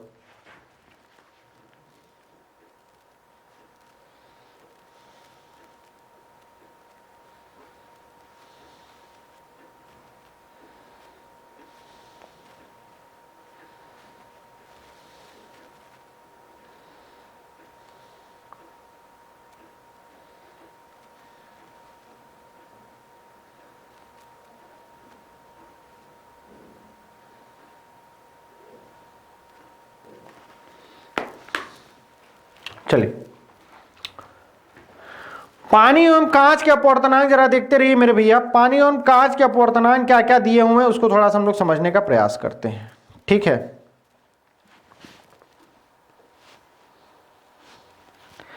पहली बात तो ये कांच पानी का अपवर्तनांक जो दिया हुआ किसके रिस्पेक्ट में दिया हुआ है? हवा के रिस्पेक्ट में दिया हुआ है। तो पानी वाटर का एयर के रिस्पेक्ट में, इसको इस तरह से लिखा जाता है फिजिक्स की भाषा में। पानी का अपवर्तनांक हवा के सापेक्ष कितना है? 4/3। इसके बाद ये इसका लिखने का तरीका है मेरे भैया, मैं बता रहा हूं आपको। इसके बाद ग्लास का जो है अपवर्तनांक कांच की अपेक्षा ही लिखा है, वह किसके अपेक्षा लिखा है? आपका हवा के अपेक्षा लिखा है। कितना लिखा है? 3/2। ये दो बातें आपको लिखी हुई हैं, ये दी हुई है इस तरह से। आपने पूछा क्या गया है? कहा है पानी का कांच के साथ अपेक्षा, ठीक है। तो पानी का मतलब वाटर का ग्लास के अपेक्षा, ये पूछा गया है मेरे भाई, ये चीज पूछी गई है आपसे। तो ये चीज कैसे निकाली जा सकती है उसको जरा देखिए। ये चीज कैसे निकाली जा सकती है वो चीज हम लोग को देखना है, ठीक है। वो चीज हम लोग को देखना है, ठीक है। यही चीज हम लोग को देखना है। तो ये बताइए, इन दोनों को गुणा करते हैं, एक काम करते हैं हम लोग, पहले तो इन दोनों को गुणा करते हैं, लेकिन थोड़ा अलग तरीके से गुणा करते हैं ताकि कुछ चीजें कट पिट आ जाए, ठीक है। देखिए कैसे गुणा करेंगे। W म्यू ए गुणा करिए A म्यू जी से, इसको पलट दीजिए थोड़ा सा, आप इसको क्या काम करिए? पलट दीजिए। A म्यू जी याद कर लो इसको, 2/3। तो A mu G, A mu G, ठीक है। बात समझ में आ रही है? समझ में आ रही है ना? ठीक है, समझ में आ रही होंगी सारी बातें, है ना। तो चलिए इसको जरा गुणा करिए। पलटने के बाद म्यू ए 4/3 इंटू कितना आएगा? 2/3। तो ये आएगा मेरे भैया 8/9। कितना आएगा? 8/9। तो इसका आंसर क्या हो जाएगा? 8/9। टफ सवाल थी, इतना बहुत लेवल जाएंगे नहीं पूछने पे, इससे ज्यादा नहीं जाएंगे टफ, ठीक है। पर जरा आप ध्यान से देखो मैंने क्या काम किया है। कोई बात नहीं है, समय ठीक है, नेट पैक खत्म हो रहा है, कोई बात नहीं, जिनका खत्म होने वाला हो कल देख लेना, पर देख लेना जरूर। पानी का हवा के रिस्पेक्ट में दिया है 4/3 और कांच का हवा के रिस्पेक्ट में दिया है 3/2।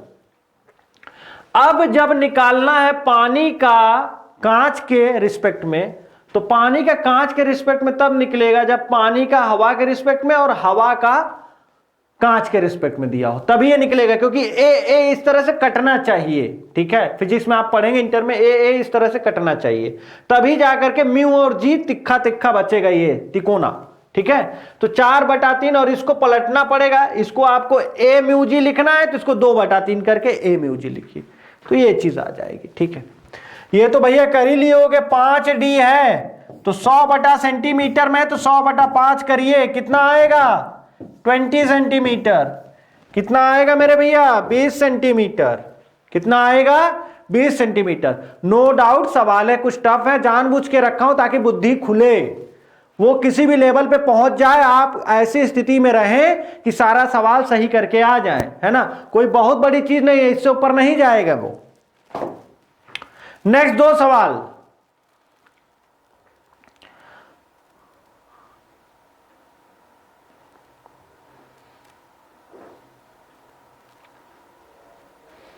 टफ सवाल हैं दोनों, कोई बात नहीं है, लेक्चर थोड़ा एक्सटेंड होगा, कोई दिक्कत नहीं है, आप करिए, आप करिए, मुझे किसी भी प्रकार की परेशानी नहीं है।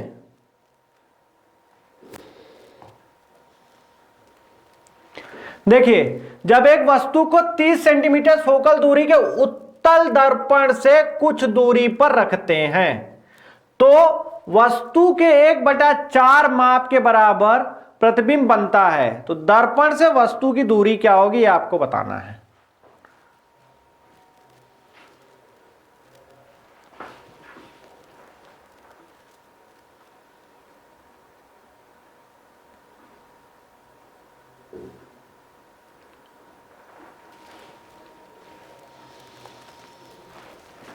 जल्दी आंसर करिए आप।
चलिए भैया, देखिए इस सवाल को हल करने के लिए आपको बस एक, क्योंकि उत्तल दर्पण दिया हुआ, उत्तल दर्पणों से जनरली सवाल आते ही नहीं है, लेकिन आप याद रखिए 1/v plus 1/u equal to 1/f, वहां f दिया हुआ है 30 सेंटीमीटर, मान लेते हैं कि यह x दूरी पर बन रहा है, v जो है प्रतिबिंब x दूरी पर बन रहा है, और वस्तु रखी कहां है, सवाल आप देख लीजिए एक बार, एक वस्तु को 30 सेंटीमीटर फोकस दूरी के साथ उत्तल दर्पण से कुछ दूरी पर रखते हैं तो वस्तु के 1/4 माप के बराबर प्रतिबिंब बनता है, मतलब 1/4 माप के बराबर, है ना, 1/4 माप के बराबर बन रहा है, मतलब कि जो वस्तु बन रही है यहां पर v, यहां पे जो v बन रहा है वो क्या बन रहा है x/4, जहां पे रखा था u बराबर अगर x पे रखे हैं तो ये बन रहा है किधर, और इसके केस में उत्तल दर्पण है तो यहां माइनस लगाइए, तो अगर इस फॉर्मूले में रखें तो 1/-x/4 प्लस 1/x बराबर 1/f, ठीक है, बराबर 1/f, बराबर 1/f, है ना। इसको हल करेंगे जब आप x बराबर यहां 30 रखना है आपको, तो यह आएगा तकरीबन 90, क्या आएगा आपका 90 आएगा, ठीक है, तकरीबन 90 सेंटीमीटर आएगा, तकरीबन 90 सेंटीमीटर आएगा। एक चीज और याद रखिए, देखिए उत्तल दर्पण है,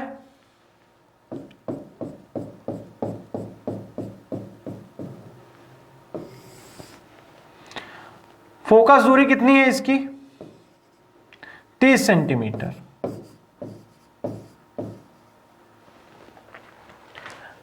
आपको पता है कि वस्तु से 1/4 छोटी बन रही है, वस्तु से 1/4 छोटी बन रही। देखिए सवाल में क्या लिखा हुआ है, ये जब एक वस्तु को 30 सेंटीमीटर फोकस दूरी के उत्तल दर्पण से कुछ दूरी पर रखते हैं तो वस्तु के 1/4 माप के बराबर क्या बनता है, प्रतिबिंब बनता है। ठीक है, क्या बनता है, 1/4 माप के बराबर, मतलब कि बहुत छोटा बन रहा है, बहुत छोटा बन रहा है।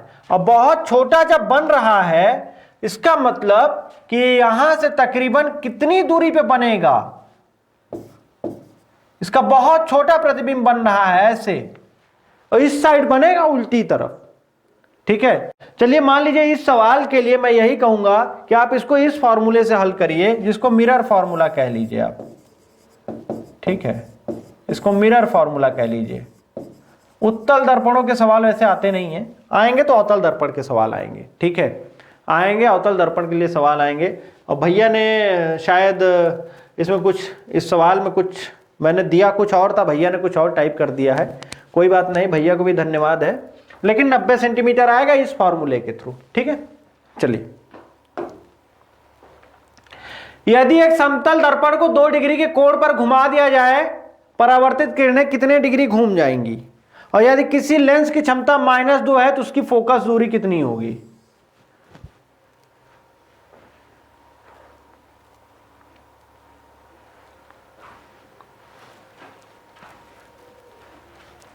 आंसर करिए सब लोग।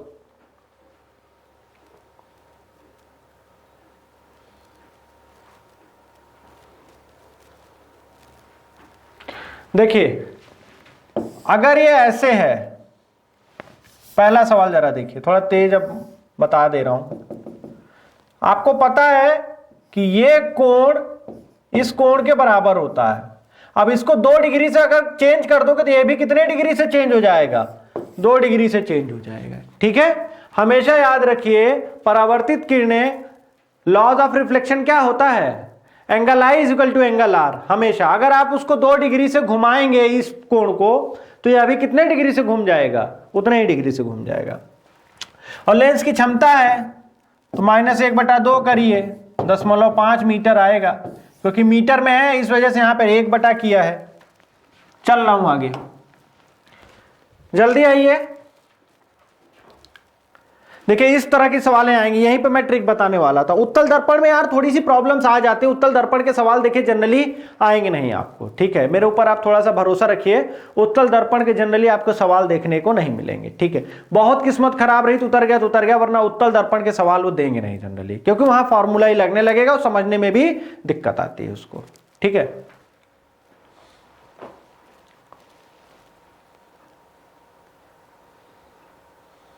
पढ़िए जल्दी जल्दी सवाल है।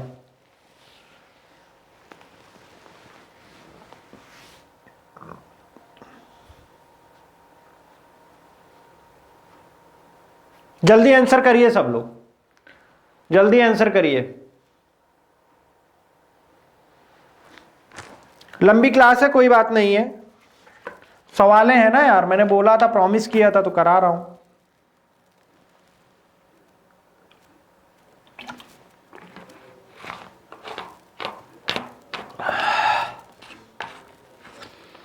चलिए देखिए, 32 सेंटीमीटर वक्रता त्रिज्या वाले, मतलब कि 32 सेंटीमीटर का रेडियस है इसका मतलब है कि सेंटर से जो यहां तक की दूरी है वो है 32 सेंटीमीटर। कितनी है, 32 सेंटीमीटर यहां पर है। ठीक है, और इसके अक्ष पर रखी हुई है, इस एक्सिस पे कहीं रखी हुई है। देखिए बिना फॉर्मूला के किस तरह से इस सवाल को करते हैं, मैं आपको बहुत अच्छे से समझा रहा हूं। कोई बात नहीं है, अगर देरी हो रही है जिसको जाना हो जाए, लेकिन मैं यहां पर इसको बहुत अच्छे से एक्सप्लेन कर रहा हूं, उसको जरा देखिएगा। बिना फॉर्मूले के 32 सेंटीमीटर वक्रता त्रिज्या वाले अवतल दर्पण के अक्ष पर रखी वस्तु का वास्तविक प्रतिबिंब वस्तु से 4 गुना बड़े आकार का बन रहा है, 4 गुना बड़े आकार का बन रहा है, तो दर्पण से वस्तु की दूरी क्या होगी? 24, 32, 16, 12। तो आइए जरा इसको देखते हैं। देखिए,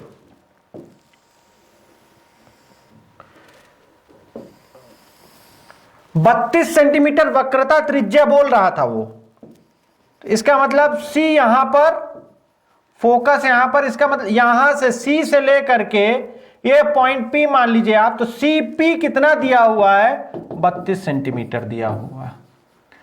और आप मुझे यह बताइए कि वह वस्तु 4 गुना बड़ी बन रही है। बहुत ध्यान से सुनिएगा, वस्तु 4 गुना बड़ी बन रही है, तो 4 गुना बड़ी कब बनेगी? कहां रखें हम कि 4 गुना बड़ी बनेगी? बड़ी फोटो बननी चाहिए मेरे भाई, और वो भी 4 गुना कह रहा है, तो पहली बात तो बड़ी बननी चाहिए। ये बताइए वस्तु को कहां रखे इन पोजीशन पर, इस पर, कि वह 4 गुना बड़ी बने। तो मैंने आपको अभी एक केस बताया था, जब फोटो यहां रखते हैं तब जाकर के, मतलब जब यहां पर वस्तु रखी जाती है तब जाकर के फोटो क्या बनती है? बड़ी बनती है। और वो बनेगी किधर? इधर कहीं बनेगी, और बड़ी बनेगी। तो मान लीजिए पहले तो बड़ी बनेगी ना, तो इसका मतलब इधर बनेगी, पहली बात तो ठीक है। बड़ी बनने के लिए C और F के बीच में ही रखना पड़ेगा, और कहीं तो रखेंगे नहीं। जिन्होंने क्लास की उनको समझ में आ रहा होगा, यहीं रखेंगे तभी बड़ी बनेगी। अगर कहीं और रख दोगे तब तो बड़ी नहीं बन पाएगी। तो ये बताइए 32 सेंटीमीटर है यहां से यहां तक, 32 सेंटीमीटर, और ये इसका आधा होता है, मतलब यहां से यहां क्या हुआ? 16 सेंटीमीटर। इसका मतलब कि 16 और 32 के बीच में वस्तु रखी गई है। कहां रखी गई है? 16 और 32 के बीच में रखी गई है। यह जनरल कॉन्सेप्ट समझने में आपको हो सकता है थोड़ा सा टाइम लग जाए, लेकिन अगर एक बार समझ में आ गया तो कलम नहीं उठेगी। अब जरा ऑप्शंस पर आइए, मतलब क्या यहां इन दोनों के बीच में रखी गई है? तो ये पूरा का पूरा 32 था, ये 16, मतलब 16 से लेकर 32 तक के बीच में ही यह वस्तु रखी गई है। आइए जरा देखिए, 16 से लेके 32 तक, तो ये बताइए 12 16 से कम हो गया, ये आंसर नहीं होगा। करेक्ट 16 पे नहीं, करेक्ट 16 पे भी नहीं, 32 पे नहीं, कहां आएगी? 24 पर। समझ रहे हैं बात आप मैं कहां कह रहा हूं? ठीक है, ध्यान से देखिए।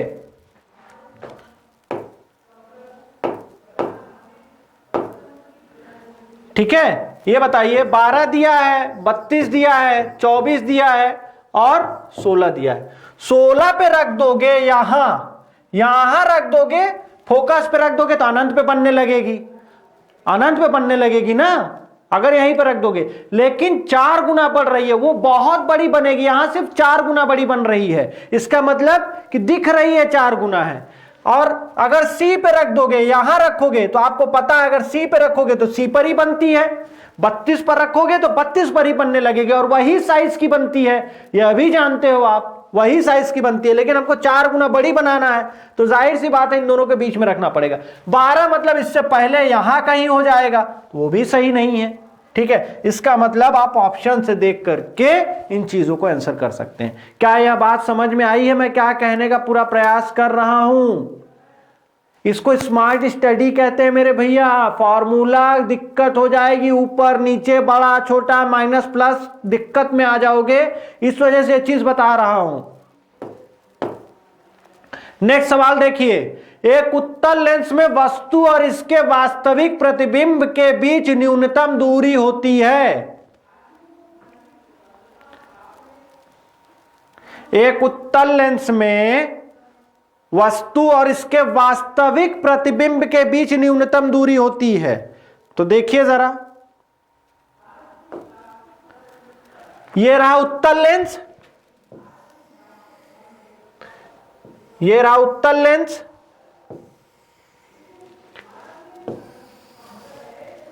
ये रहा उत्तल लेंस,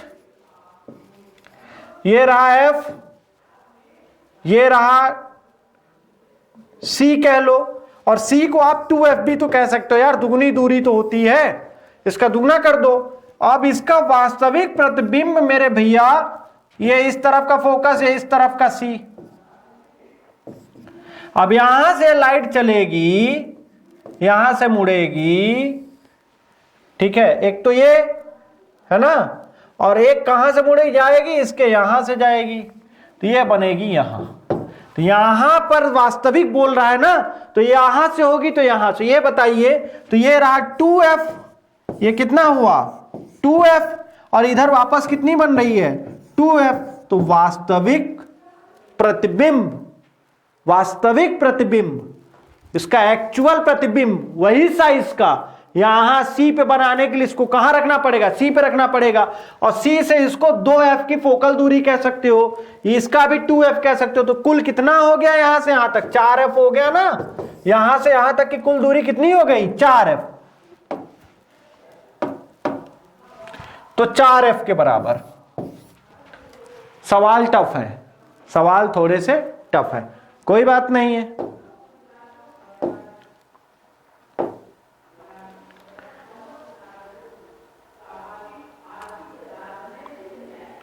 चलिए ये तो बताओ, जल्दी बताओ, कोई दिक्कत नहीं है, लंबी क्लासेस हैं, कोई प्रॉब्लम नहीं है, जुड़े रहो, आंसर करो, कलम उठाओ, चलाओ, मन मार के चलाओ। और जिसके गर्लफ्रेंड से बतियाने का समय हो उसको थोड़ा देर के लिए मना कर दो, कहते मैं पढ़ रहा हूं, इंतजार करो, और नहीं कर पा रही हो तो मेरे जीवन से दूर चली जाओ। और जिसके बॉयफ्रेंड का भी आ रहा है वो भी यही बोले, जब आपके करियर में नहीं कोई सपोर्ट कर रहा है या कर रही है तो क्या मतलब है उसको अपने जीवन में रखने का, भगाओ।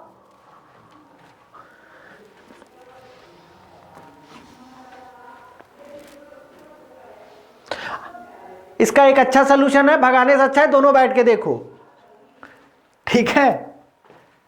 और क्या कह सकता हूं भाई, जोड़ा को मैं तोड़ना नहीं चाहता हूं, जोड़ा बना रहना चाहिए, है ना, जोड़े बने रहने चाहिए। भगवान जोड़ियां बना के भेज रहा है, अब भगवान नहीं बना पा रहा है तो बहुत से लोग अपने से ही बना ले रहे हैं कि साला बना के ही रहेंगे चाहे जो हो जाए, भले बाद में टूटे ही नेस्ते नाबूद हो जाए। चलिए, जब उत्तल लेंस से कुछ दूरी पर एक वस्तु रखी जाती है तो प्रतिबिंब वस्तु से 72 सेंटीमीटर की दूरी पर वस्तु से दोगुने आकार का बनता है, अतः लेंस की फोकस दूरी कितनी है। देखिए प्रतिबिंब वस्तु से कितना दूरी पे बन रहा है 72। अब आप बहुत ध्यान से देखिए, देखिए बिना कुछ किए, बिना कोई फॉर्मूला इस्तेमाल किए मैं आपको बता रहा हूं ट्रिक से। आप ऐसे देखिए, ट्रिक क्या है, ये कॉमन सेंस इसको कहा जाता है। ये रहा उत्तल लेंस, ये रही इसकी फोकस दूरी, ये रहा सी, ये इस साइड की फोकल दूरी, और ये रहा सी। अब मुझे ये बताओ, देखो सवाल क्या बोल रहा था आपसे, कह रहा है प्रतिबिंब वस्तु से 72 सेंटीमीटर की दूरी पर और वस्तु से दुगुने आकार का बन रहा है, मतलब बड़ा बन रहा है, मतलब बड़ा बन रहा है। तो ये बताओ बड़ा कब बनेगा, बड़ा कब बनेगा, जब यहां रखोगे, जब यहां रखोगे, यहां रखोगे, तो ये बताओ तभी तो जाकर के यह बड़ा बनता है। यहां बनेगा, ऐसे बनेगा कि नहीं बनेगा, बनेगा ना, ठीक है, बनेगा, जाहिर सी बात है यहां बनेगा भैया, और बड़ा बनेगा, बड़ा बनेगा। एक बात और क्लियर हो गई आपको, फिर से आइए सवाल पर।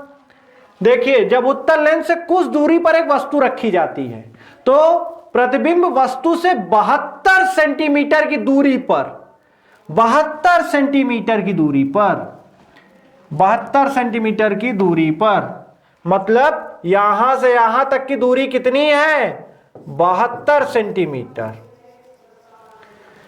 72 सेंटीमीटर, समझ रहे हैं, यहां से यहां तक की दूरी कितनी है 72 सेंटीमीटर।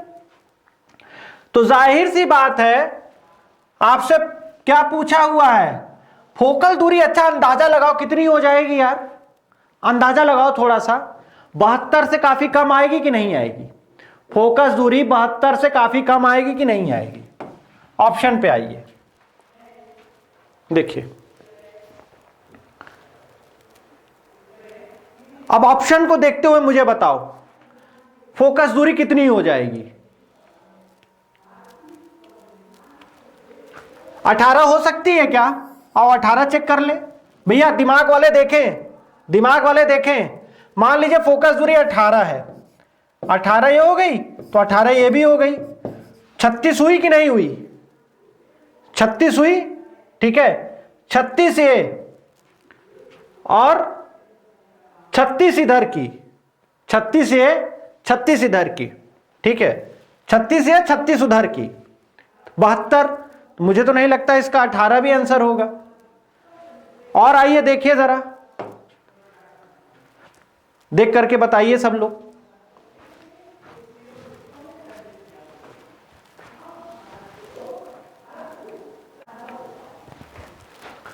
चलिए तो ये बताइए 18 पर तो नहीं हो पाएगी,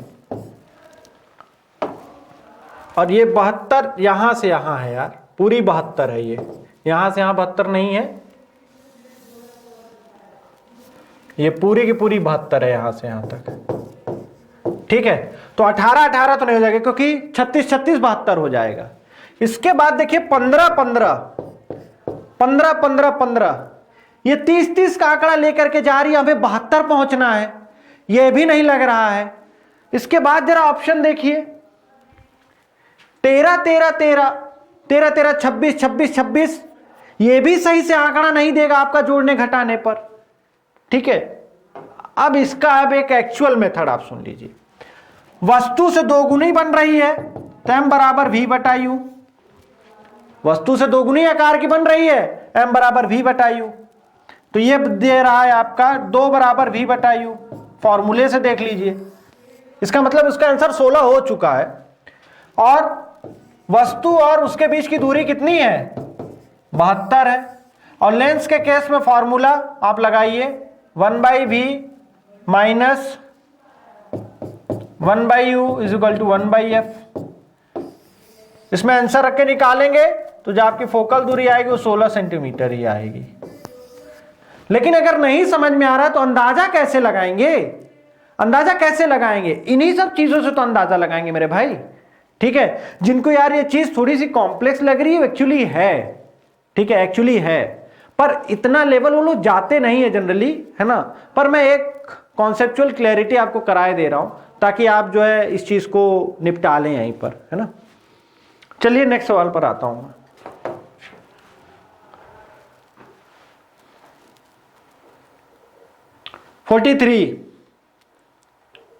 अगर किसी व्यक्ति को अपना पूर्ण प्रतिबिंब देखना है तो दर्पण की लंबाई व्यक्ति के लंबाई के कितने गुने होनी चाहिए? बहुत लंबी क्लास जा रही, लेकिन अब क्या कर सकता हूं। उसका आंसर 16 था यार। एक सवाल शायद छूट गई है क्या बीच में?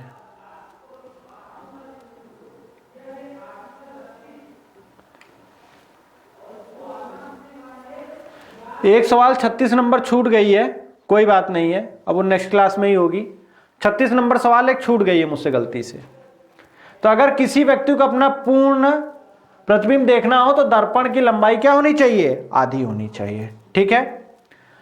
एक उत्तल लेंस की फोकस दूरी कितनी है? एक 20 सेंटीमीटर है, तो क्षमता कितनी होगी? पावर सेंटीमीटर में है तो 100/20 5, ठीक है, 5।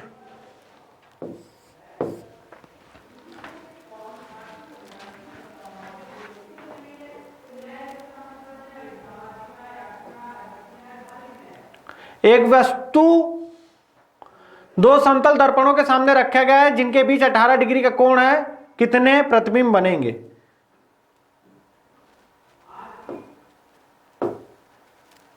एक सेकेंड बस, थोड़ा सा समय दो।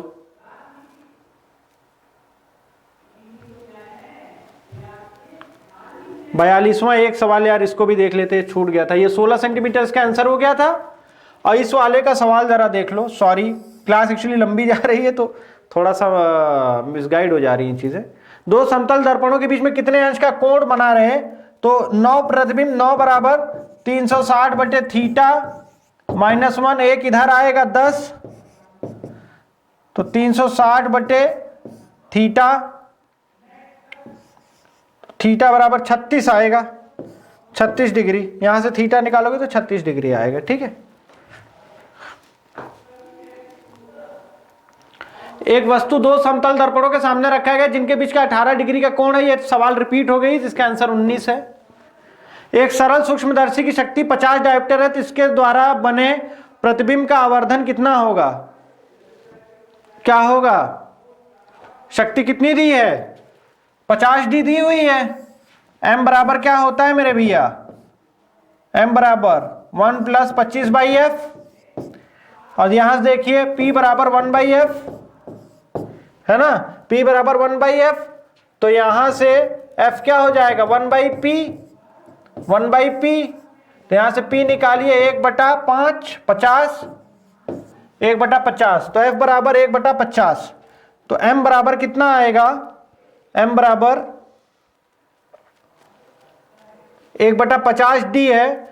आवर्धन क्या होगा? अब यहां पे ये नहीं लिखा है सेंटीमीटर है कि किस में है, ठीक है, तो यहां अगर सेंटीमीटर कर दूं अगर मैं, तो यहां पर 100 बटा कर दे रहा हूं मैं, ठीक है, 100 बटा अगर कर दूं इसको, तो यहां 100/50 ये आएगा 2 आएगा, तो यहां पर रखिए 1 25/2 कितना आएगा? 13.5, 13.5। नेक्स्ट सवालों को देख रहे हैं। इनमें से कौन प्राथमिक रंग है? Primary colours, primary colours. अब ज्यादा लेट हो रहा है तो मैं थोड़ा तेज बता दे रहा हूं यार। प्राइमरी कलर्स, लाल, हरा, नीला, ये सभी के सभी प्राइमरी कलर्स होते हैं। द्वितीयक रंग कौन से हैं? द्वितीयक रंग का मतलब है कि जो प्राइमरी कलर्स को बना करके मिले होते हैं, जो प्राइमरी कलर्स को बना करके मिले होते हैं, मतलब बने होते हैं, वो कौन कौन से हैं? पीला है, पिकॉक ब्लू है, मैजेंटा है, ये सब के सब हैं। तेल की परत रंगीन क्यों दिखाई देती है? मैंने बताया हुआ है, क्या होगा इसका आंसर? जरा आंसर करिए सब लोग।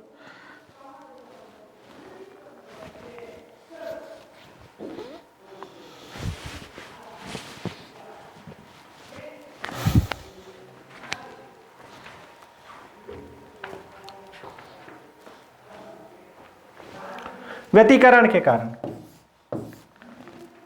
और किस प्रकाश की ऊर्जा सबसे ज्यादा है? बैंगनी, ठीक है। तो यार 2-4 सवालें थी ऐसी जो कि टफ थी, ठीक है, और हो सकता है कि कुछ लोगों को सही से ना समझ में आई हो, बात सही है उनकी भी, क्योंकि टफ थी वो। और यार ये इतनी ज़्यादा जाती नहीं है, पर कुछ जनरल क्वेश्चंस जो आ जाते हैं वो मैंने आपको बता दिए हैं, ठीक है। न्यूमेरिकल पोर्शन में बहुत कम जाते हैं वो, लेकिन मान लीजिए अगर जाएंगे तो इससे ज़्यादा अत्यधिक जाएंगे नहीं, ठीक है। कुछ कोशिश मैंने अपनी तरफ से की है कि मैं आप लोगों को सारी चीज़ें क्लियर करा दूँ, लेकिन अगर किसी के लिए अगर कुछ कोई फॉल्ट अगर हो गई हो तो यार वहाँ पर माफ़ी चाहूँगा, है ना, क्योंकि ये आपको मालूम है रिकॉर्डिंग करते समय चीज़ें हम रोक नहीं पाते हैं, ठीक है, और रिकॉर्ड होती हैं चीज़ें। तो जहाँ तक जितना मैंने सही करके बताया, तकरीबन आंसर सबके मैंने सही बताया आपको, उसमें कोई दिक्कत नहीं है। हाँ, कुछ चीज़ों को एक्सप्लेन करने में मान लीजिए थोड़ी सी कभी कभार फॉल्ट हो जाती है, क्योंकि इंसान हूँ और मशीन नहीं हूँ, ठीक है, लेकिन जहाँ तक है कि मेरे हिसाब से मैंने अपना 100% दिया है, उसमें कोई दो राय की बात नहीं है, ठीक है। और जितने भी आंसर बताए हैं सब सही बताए हैं, कोई दिक्कत नहीं है इसमें। और हाँ, शॉर्टकट्स मैं और बता सकता था, लेकिन मैं जानबूझ के जैसे वो आपका उत्तल लेंस वाला है, उत्तल लेंस वाला फंस गया है ना। उत्तल लेंस वगैरह वाले में क्या हो जाता है यार, उत्तल लेंस उत्तल करके देते नहीं है जनरली, अगर देते हैं तो अवतल करके देते हैं, या तो अवतल दर्पण का सवाल देंगे और उत्तल दर्पण का नहीं देंगे, और उत्तल लेंस का सवाल देते हैं ना कि अवतल लेंस का सवाल देते हैं, ठीक है। तो कैसा लगा आज का सेशन जरूर कमेंट सेक्शन में लिख करके बताएं। कल का भी इसी तरह ही सेशन रहेगा आपका, वो रहेगा इलेक्ट्रिसिटी। कोशिश करूंगा कि जो सवालों का थोड़ा सा लेवल है थोड़ा सा कम कर दूं, जो न्यूमेरिकल्स हैं आज के मैं देख रहा था मैं काफ़ी टफ थे वो, ठीक है, और मुझे भी लग रहा था, मैं खुद करा रहा था तो मुझे लग रहा था कि यार ये टफ सवालें आ गई है इसमें, और मुझे भी ध्यान नहीं आया। मेरे लिए तो नहीं दिक्कत है, ठीक है, पर जो बच्चे नए हैं तो उनके लिए थोड़ा प्रॉब्लम तो कहीं ना कहीं कर रहा होगा, लेकिन ठीक है, आपको परेशान होने की ज़रूरत नहीं है, ठीक है। घोट लो, रट लो, कोई दिक्कत नहीं है, ठीक है। कभी कभी कुछ चीज़ें क्या रहती है कि जो चीज़ें नहीं समझ में आ जाती है तो उसको बुद्धिमान व्यक्ति यही काम करता है कि उसको पूरा का पूरा घोट लेता है, रट लेता है, समझ रहे हैं आप। तो उसके लिए ज़्यादा परेशान होने की आपने आवश्यकता नहीं है, ठीक है। तो चलिए कल मुलाकात करते हैं विद्युत के इसी टेस्ट पर इसी तरीके के रहेगा आपका ये एग्ज़ाम, और 50 क्वेश्चन उसमें भी रहेंगे आपके। ठीक है, चलिए आज के लिए गुड नाइट।